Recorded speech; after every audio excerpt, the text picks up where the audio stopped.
Hey everybody, hope everything's going well. Hope factoring is going okay. Up until now, we've been factoring in the form ax squared plus bx plus c. And in all these cases so far, a has always been 1. So we haven't had to worry about anything. So we've always had stuff where we could just factor that because a was 1. Today we're going to change and start factoring. Like, what do you do if a isn't 1? Okay, and there's a pretty easy way to do this. All right, and we're going to kind of follow along. All right, so first of all, let's start with a problem. So if we're given a problem like this, 2x squared plus 13x plus 21.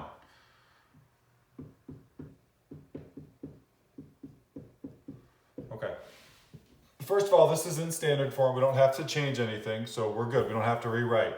What I like to do a lot of times when we're doing these is I like to write what each value is. A is 2, B is 13, and C is 21. Now, if you remember from factoring last week, we talked about the factors of A times C that add up to B. So here's what we're going to do. Here's your kind of your form you're always going to do. You're always going to do A times C that add up to B. All right, so once you have these things, you kind of put them in this, and this is going to tell us what we need to figure out, what numbers we need to use.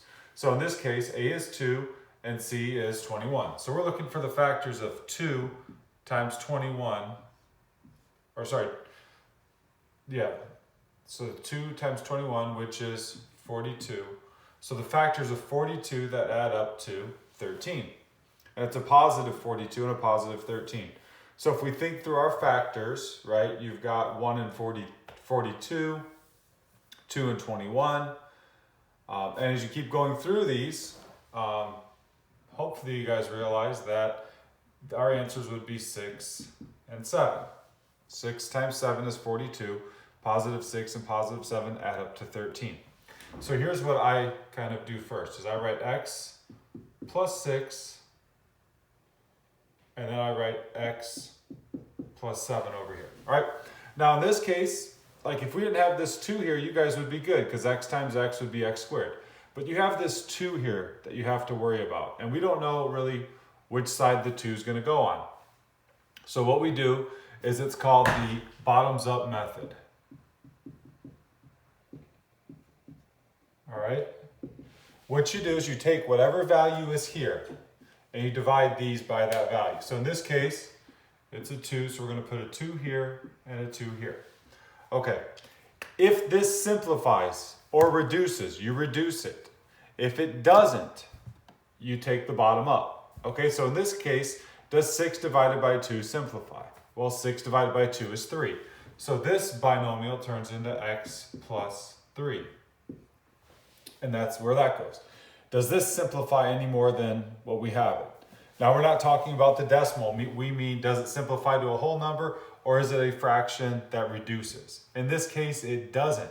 So this is where the bottoms up comes into play. You take the bottom and you move it up.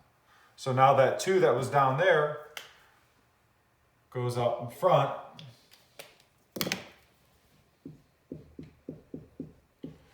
And here are our factors that give us this, okay? So your final answer would just be this. If you were asked to solve it, meaning set them equal to 0, then we would set them both equal to 0 and get the values of x. But right now, we're just working on factoring, okay? So this would be your final answer. And if you want to check to make sure it works, remember when we did our foiling and our extensive distribution, we can go back and I can prove that this times this gives us this. X times 2x. 2x squared. X times 7 plus 7x. 3 times 2x is plus 6x, and 3 times 7 is plus 21. 2x squared plus 13x, because remember, you combine these two terms, same variable, same exponent, plus 21. It worked out. All right, so we checked, we got back to this. So in this problem and in this type of practice, this is what you would type in the box for your answer. These are the factors of this polynomial expression using the bottoms up method. All right, I know that was a lot. I know it's a new concept. That's why I offered that introduction meeting on Tuesday. So please, when I offer these things and I have meetings online, show up, ask questions, okay? You can always email me. I'm gonna do 3 more examples still, just like any other time. When I write it down, maybe you watch the next one, and then the third one, maybe pause the video and try it and see what you get, okay? All right, here we go.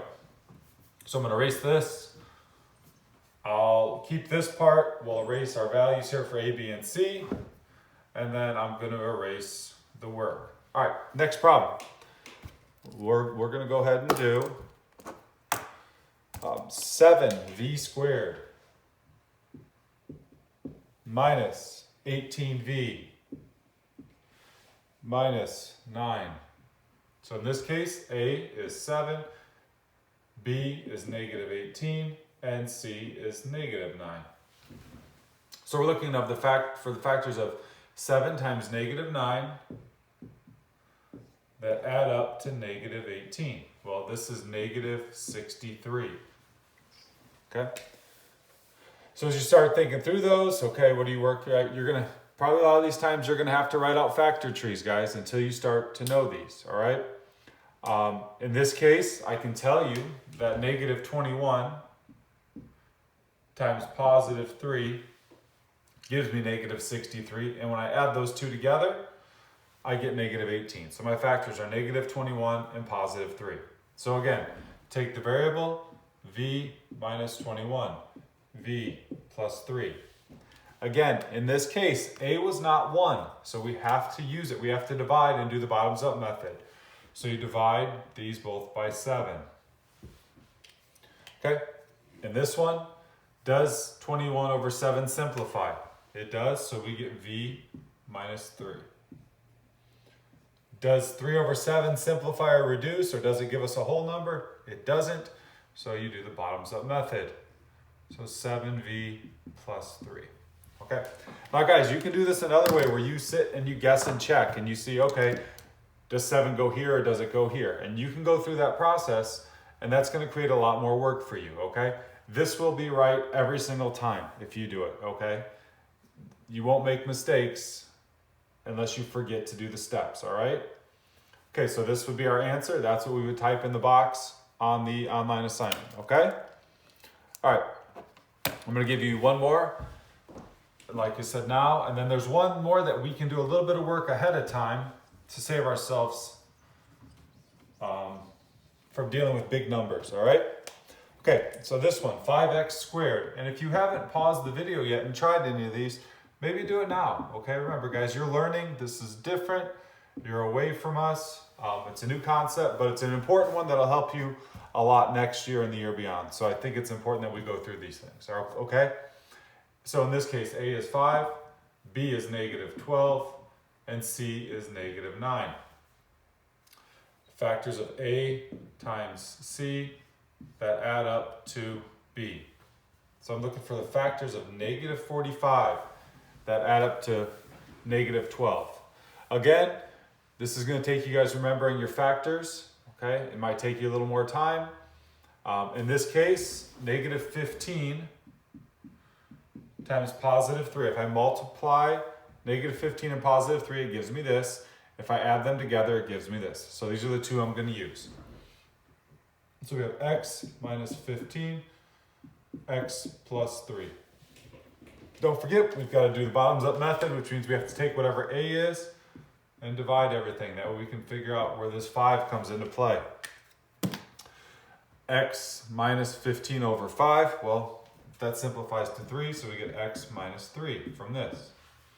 Here, 3 and 5 don't simplify, so bottoms up. Okay. And there are our factors of this polynomial. Okay?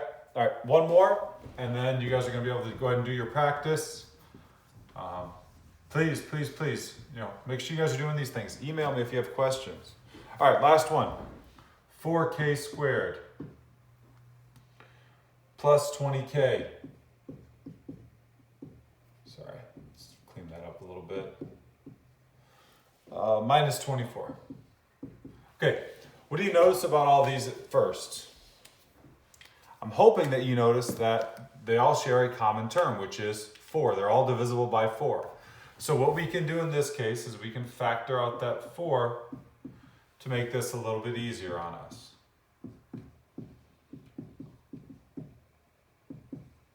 Okay? Now that 4 is out there, we really don't need to worry about that 4 anymore. It's done. Like, we're dealing with this. If you multiply it by 4 at the end, it just makes an equivalent expression. We've done those before. So in this case, A is 1,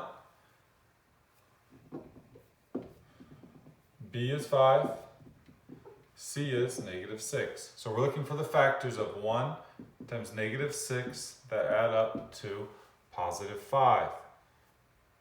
So what are the factors of -6 that add up to +5? Hopefully you got 6 and -1. Okay? So we would have k plus 6, k minus 1, and that would be your final answer. Okay, and then you could write the 4 out here if you wanted to, like that, and you're done. Okay, now if you went the other way and you took 4 times -24, you would eventually get back to these answers. It's just a little more work. So when you first get an expression like this, or an equation, look and see if there's anything you can factor out to make it smaller or easier on yourself, okay? And while you're typing answers in online, I would accept this, like the 4 right next to the parenthesis, set of parentheses with a binomial, next set of parentheses with a binomial, or if I'm asking you for the factors in their simplest form, I would also take that, okay? I'll put both of those in if there's one like this, so you have both options on your answer key when you enter your work. Okay, guys? Email me if you have questions. Again, I know you guys can do this stuff. It's just like factoring the other way, except for that one last step where you have to do the bottoms-up method. All right, keep working hard.